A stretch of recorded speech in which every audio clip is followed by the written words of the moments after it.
Alhamdulillahi Rabbil Alamin wa bihi nasta'inu ala umuri dunya wad din wassalatu wassalamu ala ashrafil anbiya'i wal mursalin nabiyina Muhammadin wa ala alihi wa sahbihi wat tabi'in wa atba'it tabi'in wa man tabi'ahum bi ihsanin ila yaumiddin amma ba'du. Jamaah dimuliakan Allah Subhanahu wa taala, insyaallah pada pagi hari ini kita akan lanjutkan kembali kajian kitab Umdatul Ahkam karya Al-Imam Abdul Ghani bin Abdul Wahid Al-Maqdisi rahimahullahu ta'ala.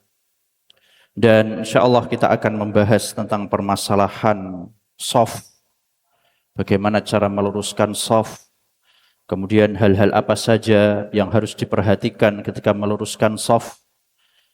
Namun sebelum kita masuk ke dalam pembahasan tersebut, di sana masih ada dua hadis yang tersisa yang berkaitan dengan pembahasan sebelumnya, yaitu adalah pembahasan tentang menghadap kiblat ketika sholat. Kita baca dua hadis yang tersisa terlebih dahulu. Qala al-musannif rahimahullah ta'ala, berkata penulis semoga Allah merahmatinya, al-hadithul khamis was-sittun, hadis yang ke-65. An Abdullah bin Umar radhiyallahu anhuma, dari sahabat yang mulia. Hadis ke-66. Hah? 66 belum ya? Beda ininya Pak, apa? Urutan kitabnya kayaknya Pak. 66 di tempatnya. Hadis yang ke-66, An Abdullah bin Umar radhiyallahu anhuma qala, dari Abdullah bin Umar semoga Allah meridhai keduanya, beliau berkata, Bainaman nasu bi Quba, ketika para sahabat sedang berada di Masjid Quba. Kita tahu para jamaah Masjid Quba ini terletak di kota Madinah, ya. Yang mana disebutkan di antara fadilahnya bahwasanya Nabi SAW bersabda, yang artinya barang siapa yang bersuci dari rumahnya, kalau kita berarti dari hotel, kemudian dia mendatangi Masjid Quba lalu sholat di dalamnya 2 rakaat, maka pahalanya seperti pahala umroh. Ya. Sebagian jamaah mungkin nostalgia, mungkin ketika umroh atau ketika haji, ya, mutawifnya atau tour leadernya atau pembimbingnya biasanya bawa hadis ini Pak. Ya.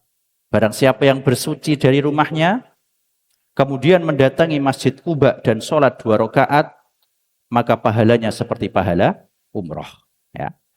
Dan kemarin sudah kita jelaskan bahwasanya disunnahkan untuk mendatangi Masjid Quba ini bagi mereka yang sudah sampai Madinah, bukan berniat dari Indonesia. Maka termasuk hal yang tidak tepat ketika kita sejak dari Surabaya kita niatkan saya mau ke Madinah untuk mengunjungi Masjid Quba. Ini hal yang tidak tepat para jamaah. Ya. Kenapa? Karena Nabi SAW mengatakan dalam hadisnya yang artinya tidak boleh seseorang melakukan safar untuk menuju masjid dengan keyakinan keutamaan masjidnya, kecuali 3 masjid saja. Yang pertama adalah Masjidil Haram, yang kedua adalah Masjid Nabawi, dan yang ketiga adalah Masjid Al-Aqsa. Ya, semoga Allah mudahkan kita bisa mengunjungi 3-tiganya. Amin ya Rabb. Ya, terutama yang ketiga ini Pak ya. Ini orang langka, bisa ke situ sangat susah sekali. Ya. Nah, maka tidak boleh kemudian dari Surabaya saya mau ke Madinah untuk ke Masjid Quba. Tidak boleh Pak. Ya. Tapi gimana yang benar? Ketika sudah sampai Madinah, ketika kita sudah mengunjungi Masjid Nabawi, baru dianjurkan untuk ke Masjid Quba. Ya. Ketika sudah sampai Madinah, baru disunnahkan bagi kita untuk menuju Masjid Quba. Seperti itu. Nah, dan Nabi SAW disebutkan bahwasanya beliau selalu mendatangi Masjid Quba sepekan sekali. Ya. Anjurannya beliau. Disebutkan beliau dari rumahnya berjalan kaki. Ya. Rumah beliau di mana, jamaah? Di samping Masjid Nabawi kan gitu. Di samping Masjid Nabawi. Di kuburannya beliau sekarang. Kan seperti itu. Beliau ke Masjid Quba jalan kaki. Ya. Quba ini berapa kilo Pak? Dari sekitar 3-4 kilo. Ya, beliau jalan kaki pulang pergi. Ya. Nah, jadi ini berkaitan dengan keutamaan Masjid Quba. Dan Masjid Quba adalah masjid pertama yang dibangun dalam Islam. Jumatan pertama dalam Islam dilakukan di Masjid Quba. Nah, taib. Jadi di sini disebutkan ketika para sahabat sedang di Masjid Quba fi sholatis subhi, ketika sholat subuh, persis seperti kita tadi, idh ja'ahum atin, tiba-tiba ada seseorang yang datang. Ketika mereka masih sholat, tiba-tiba ada orang datang. Faqala, maka orang itu pun mengatakan, Innan nabiyya sallallahu alaihi wasallam qad unzila alaihi lailata Qur'anun. Sesungguhnya Nabi sallallahu alaihi wasallam telah diturunkan malam hari ini Quran. Maksudnya wahyu. Ya. Malam hari ini ada wahyu yang turun. Wa qad umira an yastaqbilal Ka'bah, dan beliau diperintahkan untuk menghadap Ka'bah. Ya. Kalau ada kalimat Nabi SAW diperintahkan, berarti yang memerintahkan siapa? Allah. Kalau ada sahabat mengatakan kami diperintahkan, berarti yang memerintahkan adalah Nabi SAW. Ya. Jadi tadi malam, ya kita lagi sholat subuh, para sahabat lagi sholat subuh, ada orang masuk masjid. Orang itu mengatakan, ya jamaah, tadi malam ada wahyu turun, Nabi SAW disuruh sholat madhab Ka'bah. Padahal saat itu para sahabat sholatnya madhab mana? Masjidil Aqsa. Ya, mereka menghadap Masjidil Aqsa. Disebutkan ketika di Madinah, mereka sholat menghadap Masjidil Aqsa kurang lebih sekitar 16 sampai 17 bulan. Ya, itu lamanya sholat menghadap Masjidil Aqsa. Ya. Tiba-tiba ketika sholat subuh di Masjid Quba, ada orang datang terus teriak, kiblatnya sudah dipindah menghadap Ka'bah. Ya. Ini lagi sholat Pak, lagi sholat tiba-tiba ada orang seperti itu. Ya, ini ibaratnya kayak kita, mungkin lagi sholat ya, di hotel atau di rest area, tahu-tahu ada orang ngomong ke kita, Pak kiblatnya salah. Ya, gimana itu kira-kira Pak? Sikap kita bagaimana? Kita lagi sholat nih. Apakah membatalkan atau langsung muter? Hah? Baik, kita baca hadisnya ya. Nah, kadang kan seperti itu. Kadang. Dan ada pernah kejadian Pak. Saya pernah lihat, ini bukan di masjid rest area, bukan. Tapi di Masjid Nabawi. Bayangkan orang salah kiblat di Masjid Nabawi. Ya. Kenapa kok bisa salah? Masjid Nabawi ini kan luas banget. Ya. Dan dia apa? Ornamen atau nuansanya ini kan hampir mirip semua gitu loh. Ya. Mihrabnya kan di depan sana tidak kelihatan. Dan perbedaan Masjid Nabawi dengan masjid pada umumnya di tempat kita. Kalau di masjid kita, ini ketika ngadakan kajian, pematerinya membelakangi kiblat. Ya, jamaahnya yang madhab kiblat, kan seperti itu. Ya. Kalau di Masjid Nabawi gimana? Pematerinya yang madhab kiblat, Pak. Ya, pematerinya yang madhab kiblat. Jadi Masjid Nabawi seperti itu. Jamaahnya yang membelakangi. Ya, ini tidak tahu nih, orang mungkin biasa di Indo mungkin ya, lihat pokoknya yang madhab kiblat ini jamaahnya, kan seperti itu. Tahu-tahu masuk Masjid Nabawi, sholat membelakangi kiblat. Ya, maka ditegur, salah Pak, sholat madhab kiblat. Ya. Nah, ini gimana nih kalau misalnya terjadi pada diri kita? Apakah kita membatalkan sholat kita atau melakukan hal bagaimana? Kita baca hadisnya. Taib. Kemudian orang tersebut mengatakan, setelah dia berteriak, ya, setelah dia mengatakan, sesungguhnya kiblatnya sudah dipindah, madhab Ka'bah. Fastaqbaluha, maka para sahabat langsung muter. Ya, tidak batalkan sholat mereka para jamaah. Disebutkan mereka sudah dapat 1 rakaat. Jadi 1 rakaat madhab Masjidil Aqsa, sholat subuh ya Pak ya. 1 rakaat madhab Ka'bah, Masjidil Haram. Ya, setengah-setengah. Wa kanat wujuhuhum ila Syam, dan rakaat pertama sebelumnya wajah mereka ini menghadap Syam, Masjidil Aqsa di Syam, Palestina, utaranya Madinah. Ya. Fastadaru ilal Ka'bah, lalu mereka pun memutar wajah mereka ke arah Ka'bah, selatan Madinah. Ya. Nah, jadi ini solusi bagi kita jemaah dirahmati Allah. Ketika kita tidak sengaja salah kiblat, kemudian ada orang yang memberitahu kita, maka kita tidak perlu membatalkan sholat para jamaah. Ya, sahabat tidak batalin sholat mereka, karena tidak tahu. Ya, mereka hanya cukup memutar saja. Kalau ada yang tanya, loh Ustadz itu kan gerakan yang cukup ekstrim dan sebagainya. Maka kita katakan gerakan ini demi kemaslahatan sholat. Gerakannya ada manfaatnya untuk sholat kita. Nabi SAW pernah gendong cucunya. Kurang ekstrim apalagi itu Pak? Ketika beliau sholat, beliau menggendong cucunya. Ketika sujud diletakkan, ketika berdiri diangkat lagi. Ya. Nah, jadi intinya sebuah gerakan meskipun mungkin agak banyak, tapi kalau gerakan ini berkaitan dengan kemaslahatan sholat, maka ini tidak apa-apa. Nabi SAW pernah mengatakan dalam hadis lain, apabila ketika kalian sedang sholat ada ular atau kalajengking, maka bunuhlah tanpa harus membatalkan sholat kita. Ya. Karena itu adalah gerakan demi kemaslahatan sholat. Ya. Hadis ini sahih riwayat Imam Bukhari dan Muslim.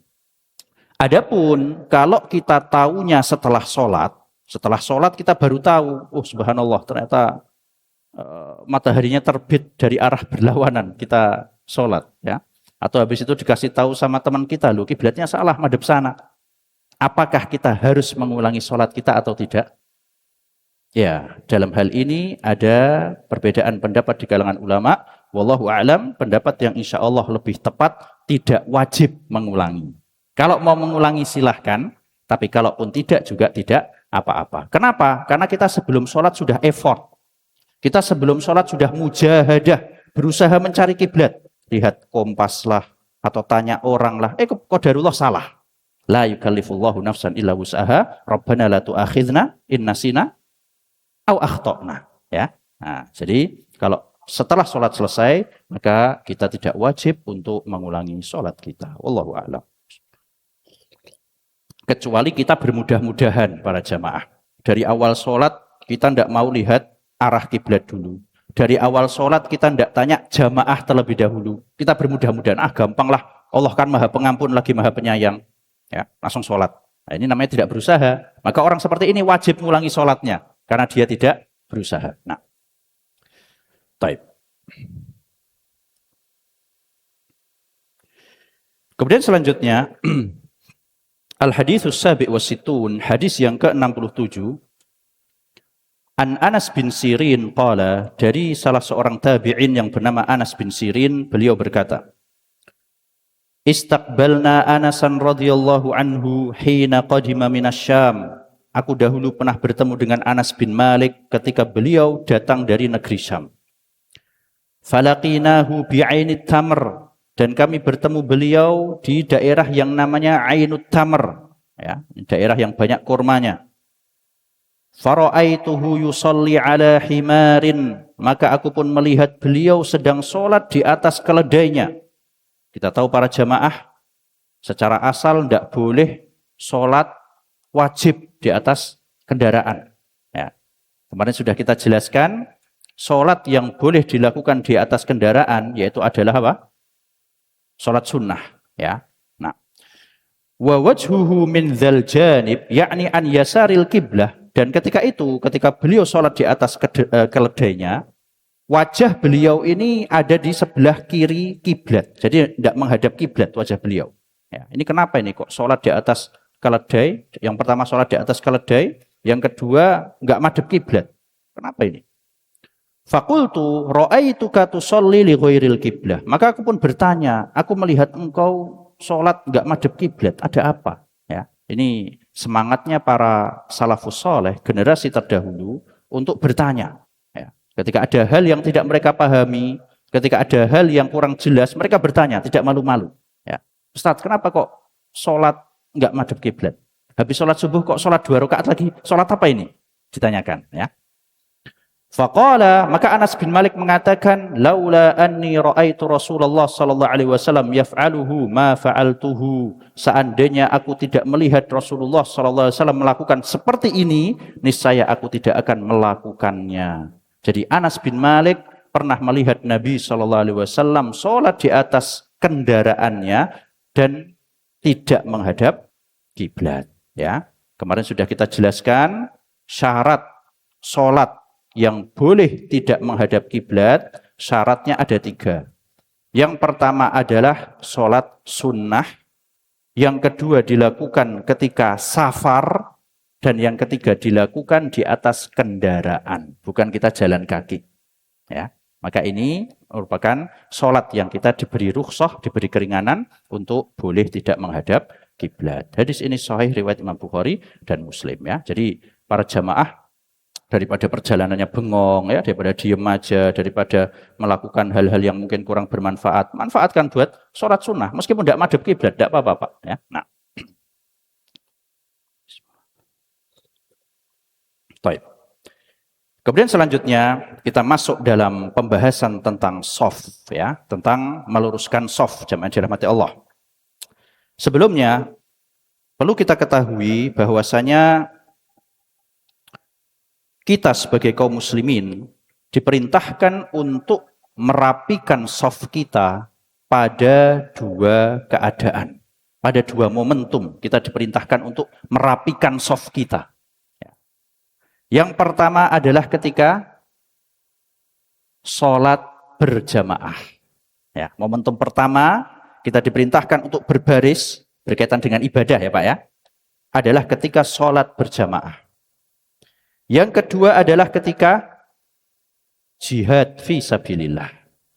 Inilah dua momentum kita diperintahkan untuk merapikan shaf berkaitan dengan masalah ibadah. Adapun masalah duniawi ya terserah.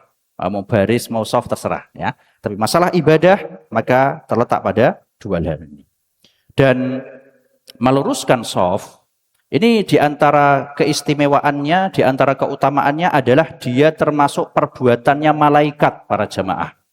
Jadi malaikat itu juga mereka berbaris, bersaf-saf ya. Makanya dalam Al-Qur'an ada surat yang namanya surat As-Saffat ya. Mungkin jamaah pernah baca. Ada surat namanya surat As-Saffat.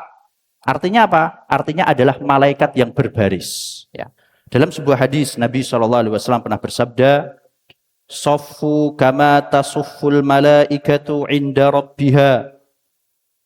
Berbarislah kalian, buatlah shaf sebagaimana para malaikat mereka berbaris di sisi Tuhannya. Jadi membuat shaf ini termasuk perbuatannya para malaikat. Dan sedikit faedah jamaah dirahmati Allah, kita dalam Islam diperintahkan untuk mengikuti perbuatannya malaikat pada tiga perbuatan ya. Jadi ternyata malaikat ini punya tiga perbuatan yang mana kita sebagai umat Islam diperintahkan untuk mengikuti perbuatan mereka ya. Kita tahu ya para jamaah, malaikat ini adalah hamba Allah yang nggak pernah bermaksiat ya. Lebih afdol mana Pak? Lebih afdol malaikat atau manusia kaum mukminin? Kalau bidadari dengan kaum mukminat lebih mulia siapa? Mukminat Pak, jawab mukminat aja, jangan yang lain, sudah mukminat aja. Kaum mukminat lebih afdol, lebih mulia ya. Kenapa? Padahal bidadari di surga ya, mereka memiliki keutamaan yang lebih afdol. Tapi kenapa kok kaum mukminat, orang-orang salihat, kaum muslimat ini lebih afdol? Karena mereka di dunia diuji ya. Sedangkan bidadari tidak diuji ya, sudah memang dalam kenikmatan terus gitu loh. Tapi kaum mukminat diuji di dunia. Atas dasar inilah mereka lebih afdol, mereka lebih mulia daripada bidadari. Ya. Bagaimana kalau antara malaikat dengan orang-orang mukmin, mana yang lebih afdol? Ya, kalau kita lihat ya Pak ya, malaikat ini melakukan ibadah yang kita tidak mungkin bisa melakukan. Ya, ibadah mereka benar-benar yakni di luar nalar. Ya, mereka tidak pernah bermaksiat. Siapa di antara kita tidak pernah bermaksiat? Ya, mereka selalu sujud di hadapan Allah Azza wa Jalla. Ya, jadi mereka melakukan ibadah yang manusia ini tidak mampu. Ya, makanya ulama berbeda pendapat. Manakah yang lebih afdol? Malaikat atau kaum mukminin? Wallahu a'lam. Pendapat yang lebih tepat dan ini yang dirojihkan oleh Al-Imam Ibnul Qayyim rahimahullah. Kaum mukminin lebih afdol daripada malaikat. Ya, kok bisa? Malaikat tidak pernah bermaksiat loh. Maka jawabannya adalah kaum mukminin, manusia ini diberi yang namanya hawa nafsu. Ya, manusia ini punya syahwat. Maka ketika mau melakukan ibadah, di sana ada jihad. Ya, di sana ada mujahadah, melawan syahwatnya, melawan hawa nafsunya. Sedangkan malaikat tidak punya hawa nafsu, ya sudah, ibadah ya ibadah, gampang gitu loh. Ya. Nah, jadi atas dasar ini sebagian ulama merojihkan, menguatkan bahwasanya kaum mukminin lebih afdol dari malaikat, ya, seperti itu. Baik. Kembali ke permasalahan kita. Jadi kita diperintahkan untuk mengikuti malaikat pada 3 perbuatan mereka. Yang pertama adalah berbaris, soft. Sebagaimana malaikat mereka melakukan soft, maka kaum mukminin juga diperintahkan berbaris yang rapi. Ya. Yang kedua, malaikat itu sujud di hadapan Allah, maka kita pun juga diperintahkan untuk melakukan sujud. Ya. Dalam sebuah hadis disebutkan, ya, bahwasannya di atas sana ada sebuah langit yang isinya adalah para malaikat, yang mana tidak ada satu jengkal pun di langit tersebut kecuali di situ ada dahinya malaikat sedang bersujud. Ya, berarti mereka memang bersujud kepada Allah Azza wa Jalla. Ya. Jadi yang pertama soft, berbaris, yang kedua sujud, yang ketiga adalah apa kira-kira? Kita diperintahkan berbaris seperti malaikat. Kita diperintahkan sujud sebagaimana malaikat. Yang ketiga kira-kira apa para jamaah? Malaikat melakukan tawaf. Ya. Malaikat melakukan tawaf, maka kita pun juga diperintahkan untuk tawaf. Dalam sebuah hadis disebutkan bahwasanya setiap hari ada 70.000 malaikat yang mereka tawaf mengelilingi Al-Baitul Ma'mur. Apa itu Baitul Ma'mur jamaah? Baitul Ma'mur adalah sebuah tempat yang berada di atas langit ke-7. Di atasnya Allah, di atasnya Baitul Ma'mur, Allah Azza wa Jalla. Ya. Nah, jadi, dan disebutkan bahwasanya setiap hari ada 70.000 malaikat yang tawaf, dan kemudian mereka tidak akan kembali lagi. Jadi setiap hari ganti terus, 70.000, besok 70.000, nggak balik lagi. Ya. Nah, jadi inilah 3 perbuatan yang kita diperintahkan untuk mengikuti perbuatannya malaikat. Jemaah dirahmati Allah Subhanahu wa taala, kita baca hadis yang pertama berkaitan dengan soft. Al-hadits ats-tsamin was-sittun, hadis yang ke-68.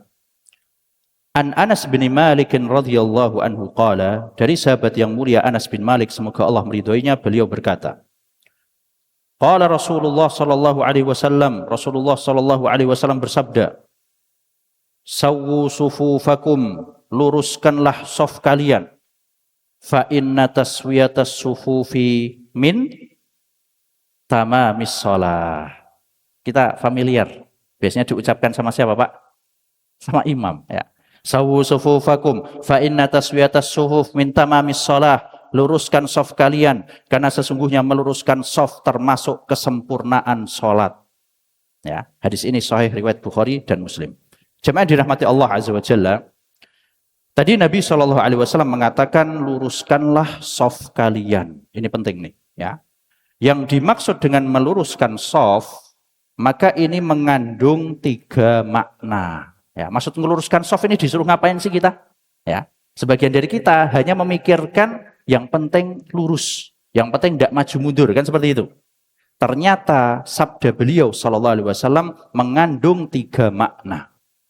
Yang pertama adalah meluruskan itu sendiri, ya. Jadi diluruskan shafnya, jangan ada yang terlalu ke depan, jangan ada yang terlalu ke belakang, jangan ada yang mencong ke kanan atau mencong ke kiri. Ini makna yang pertama. Jadi lurus, ya. Dan patokan lurusnya shaf ini adalah tumit. Nah, jadi patokannya tumit, Pak. Jadi ketika kita sholat, ya, yang disamakan bukan ujung kakinya, tapi apa? Tumitnya. Kenapa kok tumitnya, jamaah? Betul, karena yang namanya manusia, namanya orang, kakinya beda-beda, kan seperti itu. Ada yang kakinya panjang, pendek. Kalau patokannya adalah ujung kaki, nanti badannya jadi maju mundur gini. Tapi kalau patokannya adalah tumit, maka sama semua, meskipun ujungnya beda-beda. Ya.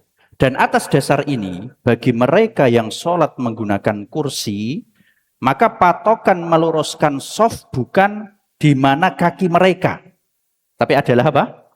Di mana bagian belakang kursinya. Ya, kadang sebagian jamaah masih ada yang salah memahami. Ketika mereka sholat pakai kursi, karena pengen sesuai shaf ya Pak ya, yang disamakan apa? Kakinya dia. Ya, ini konsekuensinya ada 2. Ketika orang melakukan seperti ini, dampak negatifnya ada 2. Yang pertama, badannya mereka jadi tidak sejajar. Kan jadi lebih mundur. Ya, Karena yang disamakan kakinya. Jadi teman-temannya ini di sini, lebih mundur. Ya. Yang kedua, kalau softnya ini nggak ada jaraknya, kasihan ya. Yang belakang, gimana orang mau sholat di belakang ada kursinya? Ya, jadi terputus soft belakangnya. Jadi kalau kita sholat pakai kursi, maka yang disamakan adalah kaki kursi bagian belakang. Yang disamakan badan kita, bukan kaki kita. Ya. Nah, ini makna yang pertama. Makna yang kedua yang dimaksud dengan luruskan soft, yaitu adalah rapatkan. Ya, nanti kita jelaskan Pak, apakah harus nempel atau tidak. Ya, ini sebuah fenomena yang kadang mungkin kita saling berdebat dan sebagainya. Apakah harus nempel atau tidak? Yang penting yang diperintahkan adalah harus rapat. Harus rapat Pak. Rapat itu apa sih? Jangan ada celah yang cukup besar. Itu kan arti rapat. Ya, rapat itu adalah jangan kamu buat celah yang masih bisa dimasuki oleh orang lain. Itu arti rapat Pak. Ya, selama kita celahnya tidak dimasuki oleh orang lain, maka ini dikatakan insya Allah sudah rapat. Ya, nanti kita jelaskan apakah harus nempel atau tidak. Nah, yang ketiga yang dimaksud dengan luruskan soft, yaitu adalah sempurnakanlah soft yang awal dan setelahnya. Ya, jadi kalau kita lihat depan kita masih ada yang kosong, apalagi soft awal, maka sempurnakan. Jangan buat soft yang baru. Ya, ini yang dimaksud dengan menyempurnakan soft. Bahkan dalam sebuah hadis Nabi SAW mengabarkan soffu kama tasufful malaikah, berbarislah kalian sebagaimana malaikat berbaris. Bagaimana mereka berbaris? Yukmiluna soffal awal fal awal. Malaikat itu kalau baris menyempurnakan yang pertama dan seterusnya. Ya, nah.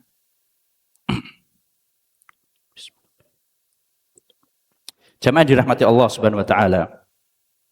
Kemudian Nabi SAW mengatakan fa inna taswiyatas sufufi min tamamis shalah, karena sesungguhnya meluruskan shaf termasuk kesempurnaan salat ya. Jadi kalau ada yang ditanyakan, misalnya ada yang bertanya, apa hukum meluruskan shaf para jamaah? Wajib atau sunnah? Ya. Jumhur ulama mengatakan hukumnya adalah sunnah. Ya. Jadi maksud saya, kalau misalnya ada saudara kita yang mungkin softnya mencong, ya, maka kita tidak perlu kemudian menegur dia dengan mengatakan sholatmu nggak sah. Ya kita nasihatilah, softnya yang lurus tidak apa-apa. Tapi sampai mengatakan sholatmu nggak sah, tidak sampai seperti itu. Kenapa? Karena di sini Nabi SAW mengatakan sesungguhnya meluruskan soft termasuk kesempurnaan sholat. Jadi sebagai penyempurna saja. Nabi tidak mengatakan karena meluruskan soft termasuk sahnya sholat, tidak.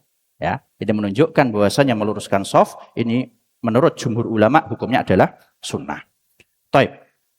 Kemudian berkaitan dengan meluruskan shaf, disebutkan bahwasanya Nabi SAW ini sebelum sholat biasanya beliau mengecek sahabatnya terlebih dahulu. Ya, jadi beliau akan melihat ke belakang mana kira-kira yang masih mencong. Bahkan disebutkan ketika beliau mau takbiratul ihram, ada salah seorang sahabat yang dadanya ini agak maju seperti itu. Beliau sampai bukan membatalkan ya, tidak jadi takbiratul ihram, kemudian menegur sahabat yang shafnya tidak lurus tadi, sampai seperti itunya ya, untuk meluruskan shaf.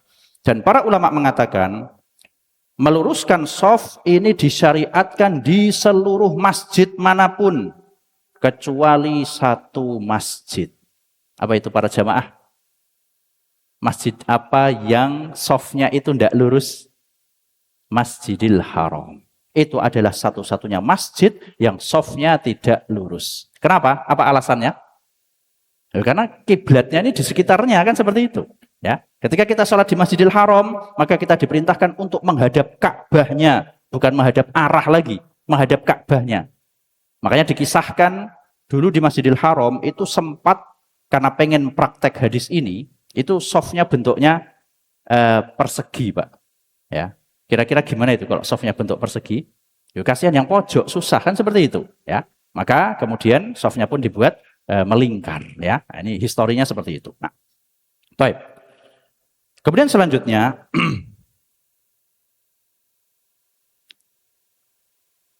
yang kedua, makna dari meluruskan shaf adalah jangan ada celah. Ya, ketika kita berbaris dalam sholat. Baik. Kemudian disebutkan dalam sebuah hadis, alasan kenapa kok kita ketika membuat soft ini tidak boleh ada celah, karena disebutkan setan ini bisa masuk ke sela-sela kita, kan disebutkan seperti itu. Tidak usah dibayangkan kayak manusia ya Pak ya. Oh, setan masuk bisa sih lewat sini ya. Tidak usah dibayangkan. Ini ya, dunia gaib ya. Kita percaya saja bahwasanya Nabi SAW mengatakan orang-orang yang mereka softnya itu tidak rapat, ini dikhawatirkan setan akan masuk ke dalam soft tersebut, mengisi soft tersebut. Dan kita tahu ada setan khusus yang memang tugasnya untuk ganggu orang sholat, namanya adalah setan apa? Khinzib. Ya, setan khinzib. Itu memang setan yang tugas utamanya ganggu orang sholat. Ya, makanya ada sebuah fenomena yang unik, jemaah dirahmati Allah. Sebagian orang ketika lupa sesuatu, maka oleh sebagian ulama disarankan untuk apa? Sholat. Ya. Apa yang terjadi ketika sholat?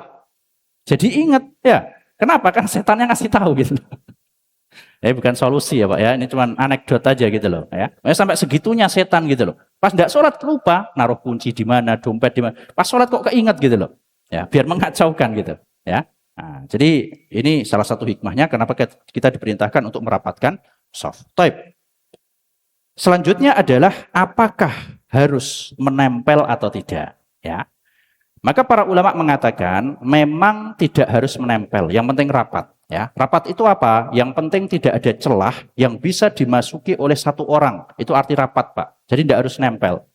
Terus gimana bagi mereka yang pengen mempraktekkan nempel, boleh atau tidak? Jawabannya boleh.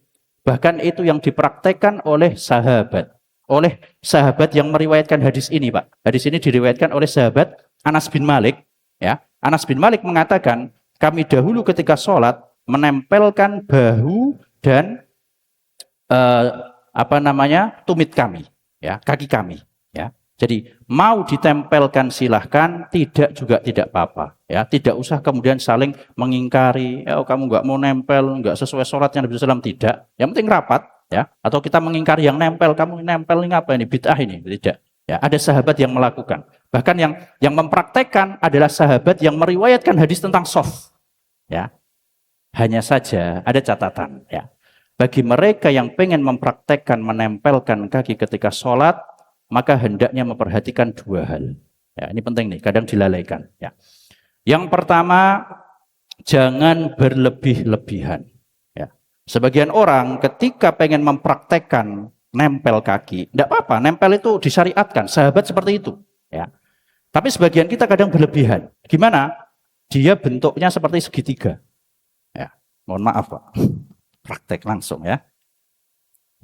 Nah, jadi terlalu lebar kakinya. Ya, terlalu lebar. Ya. Padahal kita ketika sholat diperintahkan kakinya sebahu, sudah biasa aja. Biasa aja. Ya, samping kita tidak mau nempel ya sudah, jangan dipaksa, jangan dikejar kemudian malah segitiga seperti ini. Ya biasa aja sebahu. Nah, jadi sebagian orang ini terlalu berlebihan, sebagian terlalu sempit gini, Pak. Nah, ini konsekuensinya apa? Ketika rukuk biasanya tidak lurus, Pak.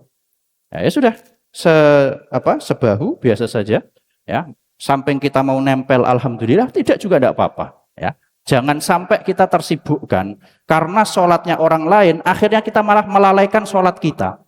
Karena masalah kaki, akhirnya malah tidak khusyuk. Yang mana khusyuk ini kan ruhnya sholat gitu loh. Ya sudah, biasa sajalah. Mau nempel, alhamdulillah, tidak juga, tidak apa-apa. Ya. Yang kedua, yang perlu diperhatikan bagi kita yang ingin mengamalkan, menempelkan kaki ketika sholat, hendaknya lemah lembut kepada saudaranya. Ya, lemah lembut kepada saudaranya. Nabi SAW mengatakan dalam hadisnya, linu bi'aidi ikhwanikum. Ya, luruskanlah soft, rapatkanlah soft, dan lemah lembutlah dengan tangan saudaramu. Ya, sebagian dari kita ketika ada saudaranya nggak mau nempel, dikejar. Ya, dikejar. Akhirnya menimbulkan perselisihan, permusuhan dan sebagainya. Ya, nah, jadi intinya, bagi kita yang mau menempelkan silahkan, tidak pun juga tidak apa-apa. Karena tidak setiap orang itu siap untuk menempelkan kaki. Ada yang mungkin sudah sepuh, ya kakinya mungkin ya agak lemah. Ada yang badannya besar untuk menempelkan kaki kadang ribet, ya sudah tidak apa-apa. Ya. Nah, jadi jangan sampai hanya karena masalah ini akhirnya malah kekhusyuan sholat kita hilang. Wallahu a'lam.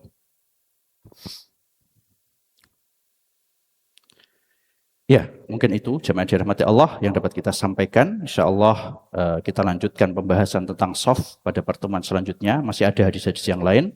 Barangkali sambil menunggu syuruk, ada yang belum jelas atau mau ditanyakan. Fadhal Pak.